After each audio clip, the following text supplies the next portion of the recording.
Hey hairdressers, I'm Sid Charisse. And I'm David Bosher, and we are Destroy the Hairdresser.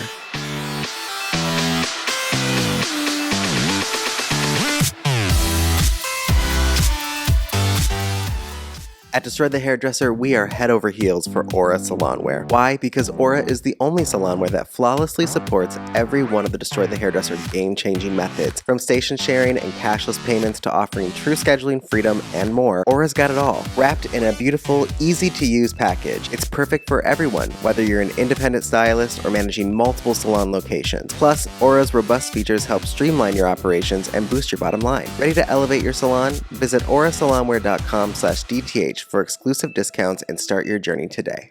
Give your clients great hair with fewer products and make more money with less inventory. Introducing Hair Story, a mindful and innovative brand. Hair Story's game-changing product, New Wash, cleans and conditions without harsh foams or detergents, restoring your scalp's natural balance. Made with gentle, biodegradable ingredients and recyclable packaging, it's good for your hair and the planet. With Hair Story Pro, earn a 25% commission on client purchases either in person or online. Plus, enjoy free education, wholesale pricing, and special client discounts. Try New Wash for free and get pro access today at hairstory.com/DTH. That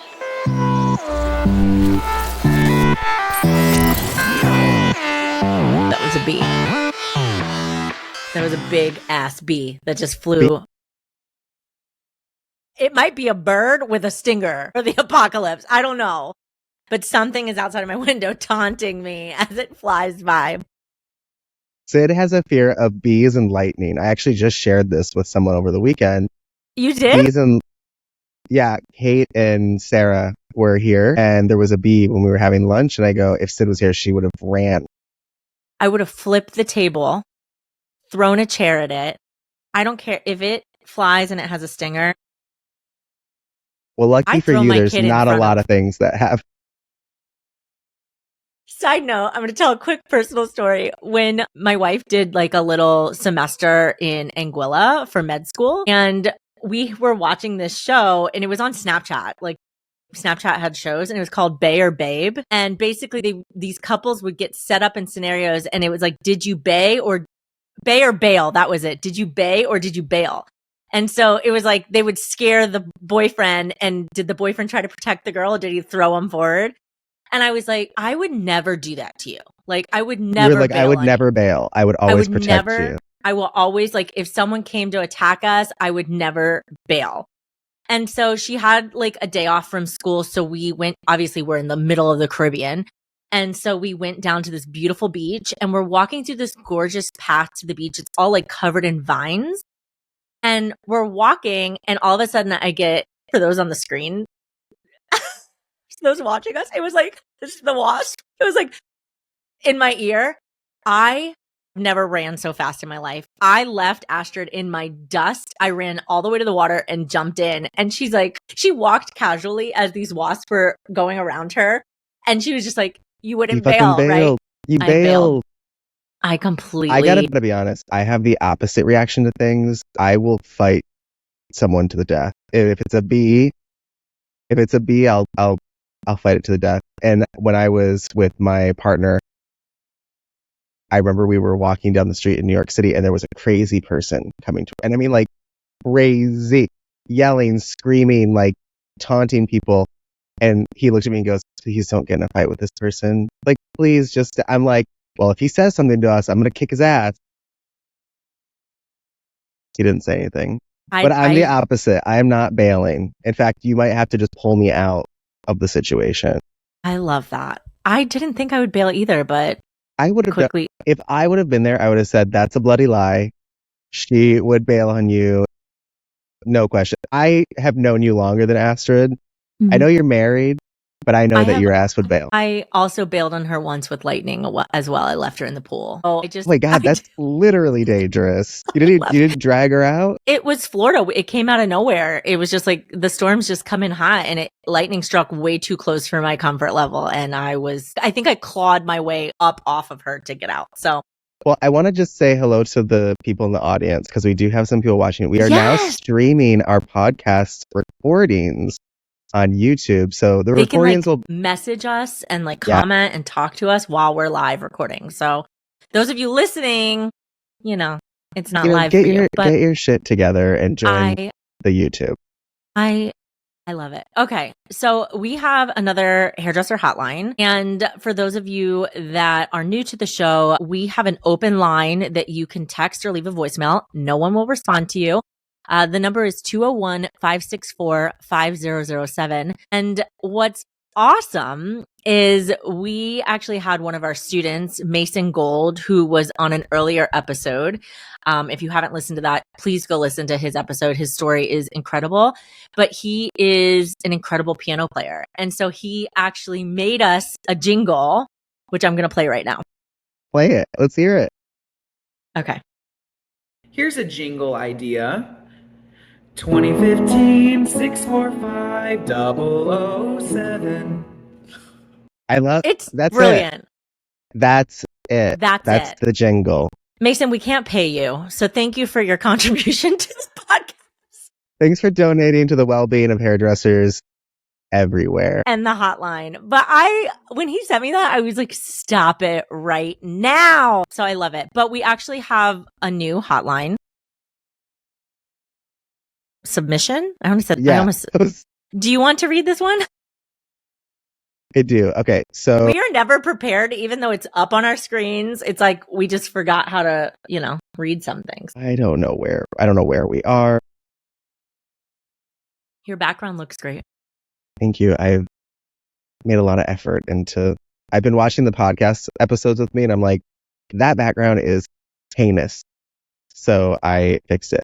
Okay, so we get a message. Again, when we read a message, they are anonymous unless you tell us otherwise. So this is an anonymous message.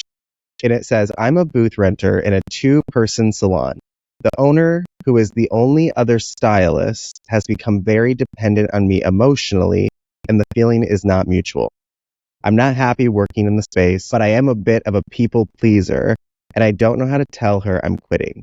I know it's not my responsibility to tend to her feelings, but she's put so much pressure on me. I feel like I need an example of what to say. Thank you so much. I love your podcast. Okay. Gosh, an example? I have so many feelings around it first. First of all, I have examples of my own life of working with these types of people. I'm already thinking of the people you are speaking about. Yes. I know. And so what I first want to say is, caller, you are not alone, because I think this is unfortunately a very common issue in the salon industry, and one that Destroy the Hairdresser is out to destroy. We are destroying this, this boundaryless, codependent relationship nonsense, right? Because it is hard. With your boss. And it is hard. I get it. Listen, we're all hairdressers. We work next to people. We have drinks with the people that we work with. We have drinks with our boss. We go out. I get that our industry is a little bit different, but what we're doing at Destroy the Hairdresser is trying to bring a little more consciousness to the industry and a little less emotional chaos. Before you go into your response, I just want to point this out. We have something called the virtual campus. If you're a Destroy the Hairdresser student, you know exactly what I'm talking about. And it's basically like a forum where we all talk and connect and chat and share stories and ask for advice. And one of our students came on and she posted something and she said, she's a newer salon owner. And she's like, I just want to know that this is normal. Salon ownership is kind of lonely, which is why a lot of salon owners lead into being dependent on their stylist. And she's like, does anybody else feel this way? And another student commented, as a new salon owner who is working, her current staff is now the staff that she was coworkers with. So now she's the boss of her old coworkers. She's taken over the salon. She's like, I know the importance of boundaries and they're set, but it does break my heart sometimes when I see them go out for drinks and I can't go, right? Yeah. And that's so much restriction because she knows that going out with them and putting herself in that place is not going to be to the benefit of her business, but it doesn't make it any less painful. I just want to put that out there. No, this is a great example. But what's so great about that student is they understand, like you said, in the big picture, it's not beneficial for the business and relationships.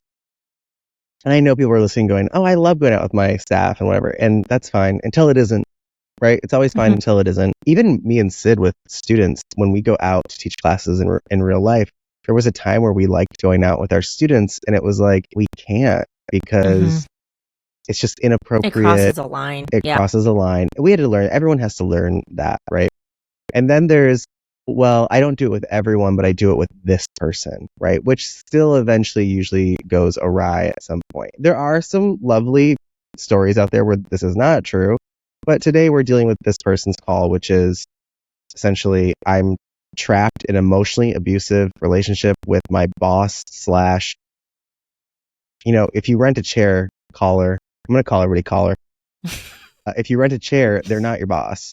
Mm-hmm. They're your landlord. So they may own the space, but if you're renting, like you shouldn't even feel a requirement to be part of any of it, let alone the emotional stuff. I've worked with, and Sid, I know you have too, we both have worked with people throughout the years that emotionally latch on to us. Like energy vampires. Yeah. And when you're young, sometimes it's exciting because you feel validated, you feel loved. It can get kind of confusing. Like you feel like the favorite, right? And that has a short lifespan as well. So in this situation, number one, I want to say it's okay to have a conversation with somebody that says, I feel that you're emotionally codependent with me and I am unable to take on in my life. You're also allowed to say, if you want to reframe it and say, I love our relationship, but where I'm at in my life right now, I need to take a step back on the emotional connection that we have. It's okay to set a boundary. Yeah, you can take the response instead of saying, hey, you're crazy and overly emotional and you're bothering me. You can say like, hey, I loved, we have a great relationship. We're close, but I need to focus on some of my own stuff right now. The other thing this person said was that they're quitting. And I want to just say this.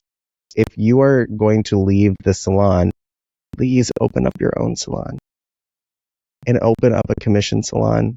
You will not regret it. Or open up a suite and we'll turn it into whatever you want to do. A micro salon. Yes, there's so many opportunities. Do not go open a suite and then rent chairs. And if you're going to move on, if you're going to take this risk and this leap, work with a coach, do it properly, and get the most out of it that you can. Because what happens in this industry is that things like this happen with our former boss, and then we leave because we can't take it anymore, and we're not really prepared for the next steps. And we just we quickly throw something I mean, this industry is thrown together with glue and Band-Aids and painter's tape. Like that's the industry is being held together barely. And you can see that in the way the industry is reacting to change, right? So I would just say with the emotional stuff, you can have a conversation, because I have to be honest, if I was doing this to someone, I would need someone to tell me. And then they might not know. They might not know. Mm-hmm. They might not know, and they either are going to find out and change because that's what a normal person would do, or they're cray cray cuckoo bananas, and she's going to double down and say that you're abandoning her. Yeah. It's one or the other. Also, the person can't answer this question, but if they're listening, maybe they can DM us. I'm very curious of why you're quitting. Are you quitting because of this relationship? I mean, that's what I'm getting. But I'm also curious if you actually are happy where you're working and you just don't like the relationship because you're paying them. You're paying your boss to work there and she's crossing her boundaries. My advice would be set a boundary if you want to keep your job there and you're happy there. The reality, it sounds like this person isn't going to like anything that you say. I mean, it's hopefully especially if they're codependent. Yeah, it's going to be painful. It's going to be hard and it's going to be harsh. And, they might react at first and then they might come back and reflect and be like, you're so right. I apologize. Let's start on a new foot. Or it might just be chaos and you have to be prepared for both options. I mean, the reality is you have to be prepared for both options. And if it's someplace that you really enjoy working, but just not this aspect of the relationship, you have to set that boundary of I can't answer your text in the middle of the night, or I'm just making up scenarios. I also want to say, if you're going to move on, you should still set the boundary. Agree. Because it's still something we have, a lot of times what we do, I'm going to quit, so I don't need to confront her because I'm going to quit. No. Always that doesn't make someone change. Yeah, always do the right thing, which is, I need to tell you this thing, because if I don't tell you, you're going to hire someone else and you're going to do the same thing, and it's going to, they might not be someone like you. They might not be someone who says, I'm going to destroy the hairdresser hotline to get some advice. Mm-hmm. And they might not have the luxury of waiting. And so what do? We run away. And then again, we put ourselves in really bad situations. Like I had to rent a chair because I had to get out of there. And now I'm paying too much for a chair. Or I went to another salon and this person's just as crazy. So I think always set your boundary, whether you're staying or you're leaving. Mm-hmm. It's just the right thing to do.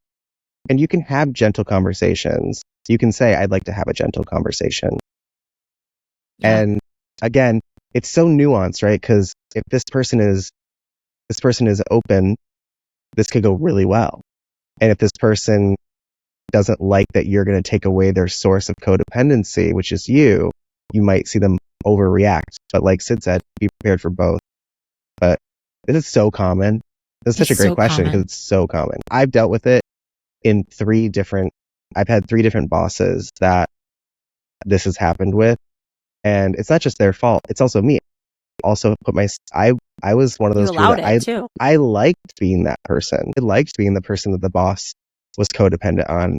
It made me feel safe, like I wasn't going to get fired or something. And what's funny is that all those relationships I got fired because of something personal, not because of the work situation, but because we were too close and it got weird and it didn't work out. Something happened.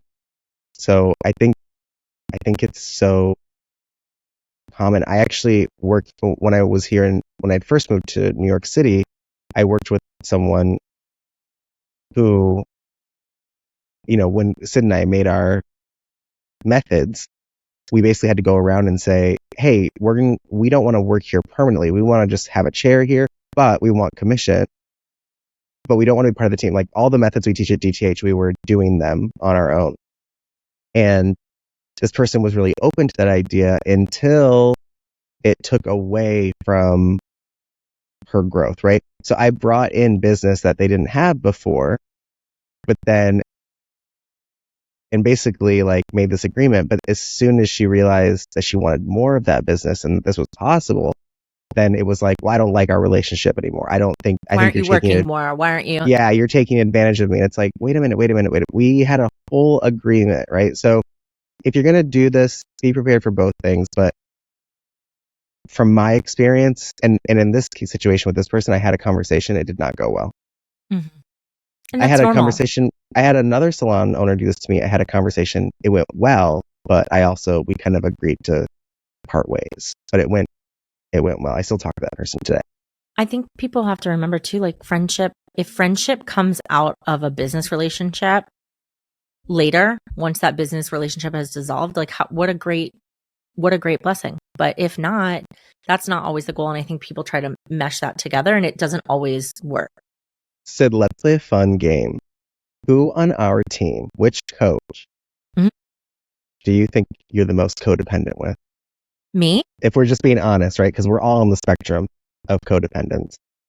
I would say I talk to Kat the most, and she shows up the most to participate. In your talk. She's in the chat. I wouldn't say I'm codependent, but I would say I know that she will show up, and that's. Where do you see the chat? Oh, live stream chat. Mm-hmm. That's hilarious. Okay, I would say that I am most. If I was going to call it codependence, number one, it's Beck. She's not. She's our admin team. But coach, but yeah, Beck for sure. Beck is coaching as well, but it's definitely Beck for me. I am and I have to check and this is on the other side of things. I have to check myself. Am I? Because it's easy to fall wasting someone's time because I just need energy and attention, or am I actually? Beck is also there. I love that the 2 people in our chat. We had no idea you were in here, by the way. So I love this. And the reason I wanted to say who are we? Again, I don't think because it naturally happens. It naturally happens. You're just I can lean on this person, they'll show up. But at some point too, we as the bosses have to remember, are they showing up because they truly want to show up, or are they showing up because they don't want to let them down and then they're not speaking up? So what's the power dynamic, right? And then I think that's what's happening in salons is I'm an emotional. This person that is on the hotline is afraid to speak up and probably does so much for this boss. So it does go both ways. Like if one of our coaches, I mean, today in our meeting, we were like, we want to write more blogs. We're going to send you some topics. Just tell us yes or no. And so at some point they have to be responsible for being okay with saying, no, I cannot. And that from an employee standpoint is so hard to do because you feel like you're letting the person you work for down. But I know for you and I, we're just like, are you in or you out? Either way, we respect that, you know? Yeah, and again, it's very nuanced, right? Because we're in caller. I'm sure that your story is 100% true, but there's also another side of the story, right? There's always more to the story. At the end of the day, I blame both parties all the time. Right, but here's the thing: at the end of the day, if I don't like the way something is, I have to communicate it, and I'm not responsible for my boss's response. So if I say, Sid, I'm feeling, like I feel like you're putting a little bit too much emotional weight on me when it comes to work. And Sid says, well, this is your job and I can't believe you'd say that, fuck up. I'm not responsible for what Sid says, but I am responsible for what I have to do because of what Sid says.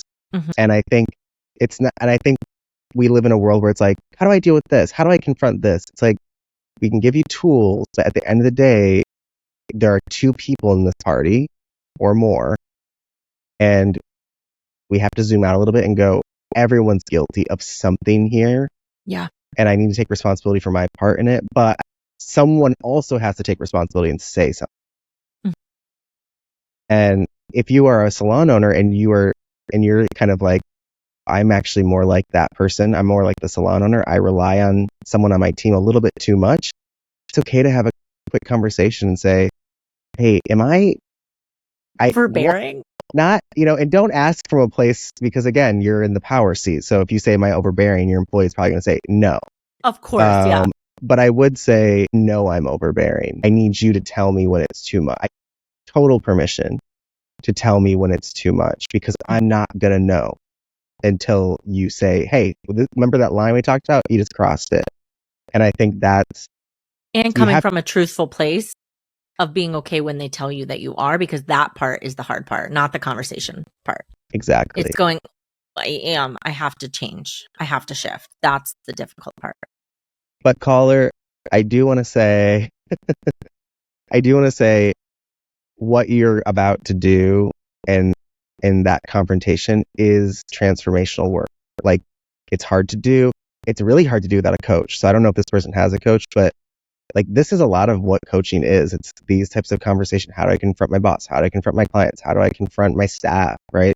So like, I want people to hear this, take what they can use, and then take personal responsibility of how they move forward with it, because there's no right way to do this, but there are more proactive ways to do this.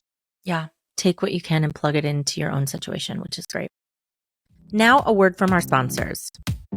Let's face it, selling the same retail that every other salon is selling is not working anymore. It's time to take control of your retail sales and profits with Genesis Private Label. Genesis offers premium plant-powered formulations that are cruelty-free and clinically tested. Start your own line for just $1,000 and take your salon's brand and profits to the next level. As a DTH podcast listener, you get an exclusive deal on your sample kit. Usually $149, now just $34.97. Visit genesisprivatelabel.com/DTH and order your sample kit today. Hey hairdressers, are you looking for health insurance? It's time to get healthy with Hairdresser Healthcare, the only coverage designed specifically for the beauty industry. Whether you're an independent stylist, a salon owner with a team, a makeup artist, or a massage therapist, we've got you covered with comprehensive and affordable benefits. With options for self-enrollment and year-round open enrollment, taking control of your health has never been easier. And the best part is, it's available in every state. Visit hairdresserhealthcare.com and take control of your health today, because you, your team, and your family deserve it.